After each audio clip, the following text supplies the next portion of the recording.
47 million people uninsured and underinsured. Yes, we're going to take your AR-15, your AK-47. We're not going to allow it to be used against. But you didn't answer the question.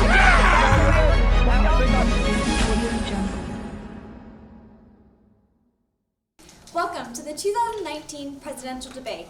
We are your debate moderators, Peter Reed, Brielle Resch, and Keegan Baker.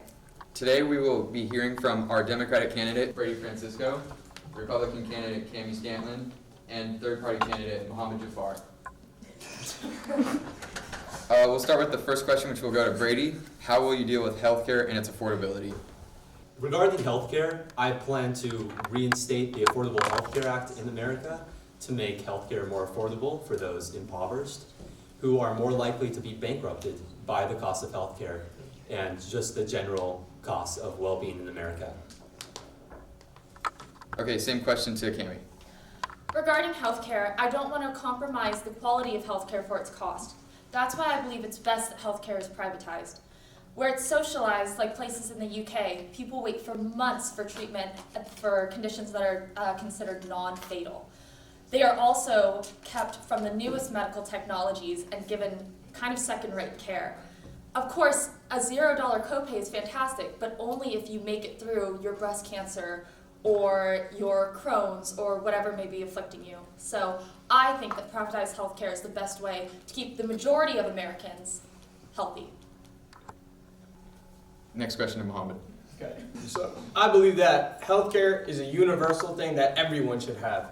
You know, most people in America can't afford the prices that we put on healthcare now. So what we must do is we must increase taxes just a little bit so that the more people we have, the more healthcare and the easier it is to get it. Thank you. Yes, of course. And moving on to our second question. How do you plan on helping veterans in order for them to have a more successful life after serving? And Cami, you can start this one. I believe that veterans can have extended work opportunities through the military. I believe military funding is of utmost importance because we do have the role of police power in the world, and I think that we need to encourage people to serve by giving them rewards when they get out. It is of the utmost importance to American safety that we have a vast military, so I believe military spending, and especially spending on veteran job opportunities after they get out, is of critical importance. And Mohammed? Yes, could you please repeat the question? Yes, of course. How do you plan on helping veterans in order for them to have a more successful life after serving? Okay, well, first things first, we must start off by saying that I definitely support the veterans, and I think that the United States military, being one of the best, should have great support for the veterans of the country. Now, my plan on bringing the veterans more support is, first of all, free healthcare, right? Because everybody needs healthcare, especially the veterans who come back from war after they've served the country. After that, I plan to bring many more programs to the veterans who can come back and reinstate their not normal, but a new and better life here, back home. Thank you. And Mr. Francisco? Although I do support military spending, I think the best way to provide a better life after veterans and their time serving for America, I think the best way to provide that is with social programs rather than military spending, which is more likely to go to foreign intervention and arms for the military rather than the people and the veterans who need the opportunities after they serve. But Mohammed, do you really think that people are willing to pay extra taxes just for free healthcare? Well, see, people are not willing to pay taxes. Excuse me. Okay, please continue. Okay. I mean, at the end of the day, Brady, would anybody really like to pay taxes? No. But, you know, the people who have the money should be able to, you know, give a little bit away to see those, their neighbors, not their neighbors, but their fellow citizens strive to be, you know, healthy and alive.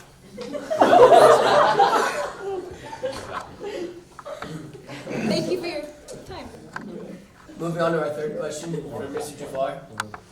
With the importance of national and economic security, what are your policies on illegal immigration? Well, that is a very good question there, Mr. Baker. So, one more time. Could you just repeat that? With the importance of national and economic security, what are your policies on illegal immigration? So, illegal immigration is a very, very profound topic, and you know, I myself being an immigrant, it definitely brings in a very a topic that hits home. So, I think that immigrants do have a place in America. It is the country of immigrants, after all. But illegal immigrants is not where America should be. Take it away, Brady. Can you repeat the question, please? With the importance of national and economic security, what are your policies on illegal immigration? I believe that America needs to be stricter on illegal immigration due to, excuse me, Mohammed, other than trying to make this debate a comedy show for yourself, I'm trying to really address the issues of America. As I continue, I know. Thank you, Kimmy. As I was saying, I think illegal immigrants are bringing in not only more people in diversity, but they're also putting us at risk of certain violence and crime. Okay. So, I am a big fan of legal immigration. My problem with illegal immigration is you have to know who's here, driving cars, owning guns, and partaking in public services such as education. It's a matter of law and order and being able to budget for our country. It's a matter of our sovereignty. So I think that the best thing to do is to encourage legal immigration by cutting down on the delays of outdated paperwork and also streamlining how they process files and the steps required. The United States has dealt with the decline in education. This question goes to Brady. What do you believe are the sources of the decline in our education system, and what steps will you take to changing it? I think, first off, the decline in our education was caused by the initiation of No Child Left Behind. I feel like the only way to fix that is to instate a better developed curriculum across nationwide schools, promoting quality of education rather than the quantity of students that are successful. I believe that the curriculum should be adaptive to the different learning styles that students need to comprehend in order to learn the information. I also believe that regarding education, teacher wages should be increased, as well as school hours should be pushed back to increase the more successful rate of teachers as a whole and the living style of those teachers, as well as the decrease in mental health rates, the decrease in mental illness rates in student populations on public campuses due to stress and early start times for students in public schools. Thank you. Cammy, same question. So he actually made a decent point with the No Child Left Behind. My mother's a teacher, and she's constantly instructed to teach to the lower end of children so that everybody can make it through the standardized testing. I think if we didn't put such an emphasis on standardized testing in terms of what school's going to get funding, there would be less pressure on the teacher just to teach to the test. It would be more comprehensive, and kids would be able to get a better understanding of the material. Same question to you, Mohammed. Yes, so I think that one problem we are not addressing with the quality of our education is the problem of sleep. Of course, I know that many of you students here do not get enough sleep, and that's a really big problem because you don't get enough sleep, your brain doesn't think as well. So I think that we need to, to push back the start of our school times, and sometimes, make sure that the young people of America get enough sleep and make sure that they get the proper education so that they can learn much better. Thank you. And on to our next question. Ms. Gantling, you will be answering this one first. Should there be a limit to the Social Security given to the retired and elderly people? I believe that it should be properly vetted based on need and not create such a wide net of people that we think qualify for such services. I think by having a little bit more extensive research on who's qualifying, we would know where our money's going as opposed to kind of throwing money out there and hoping that it hits the right recipients. Thank you. Mr. Jafar? Yes, I mean, I think that the question here wasn't exactly asked properly. Of course, there must be a limit on everything because, I mean, you can't just give money away. Of course, you know, America does have a very good economy at the moment, but you can't just give money away. So yes, there must be a limit. There must be a limit to everything.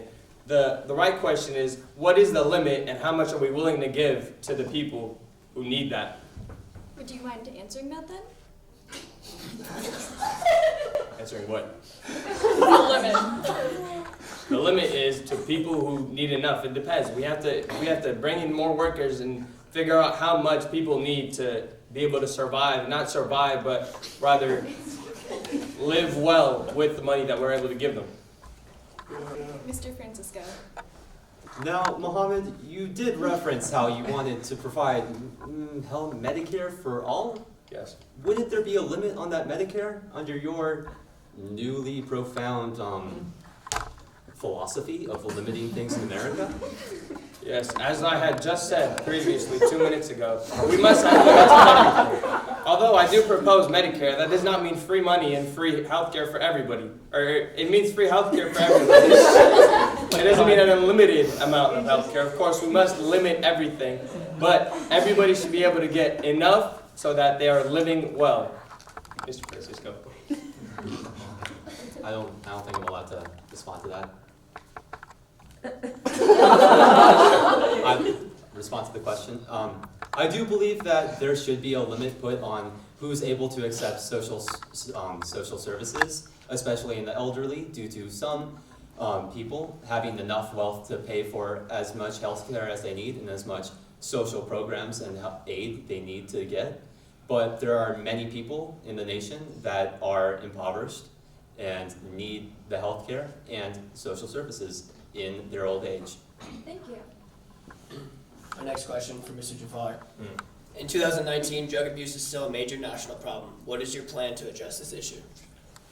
That's a very good question there, Mr. Baker. So drug abuse has been a very large problem of us ever since the problem is up in the East Coast with opioids and Of course, the issue is great, and my idea on stopping that is, of course, bringing more security and having not stronger or not stricter borders, but just more patrols and stronger security at the borders to make sure that they don't get in as easily. Mr. Francisco. Can you repeat the question, please? In 2019, drug abuse is still a major national problem. Do you plan to address this issue? Yes, I plan to address this issue by providing social services and programs, initiating rehab across the states, funded by the government and advocated by the government. Kim? Yes, I do. And I believe the best way to do this is through enforcement. And it's mostly enforcing where people are getting it, which is through the border or through doctors who are overprescribing it and making it much too easy to get a hold of. I think if we can crack down on those two sources, we're going to have a much easier time. The other thing is focusing our efforts on the fentanyl and the opioids and other big ticket drugs, not little teeny tiny things like marijuana where we're already kind of having some gray. I think if we get the drugs that are killing the American people, we can make for a much safer nation. Our time is up. Thank you for attending the 2019 presidential debate, and thank you to our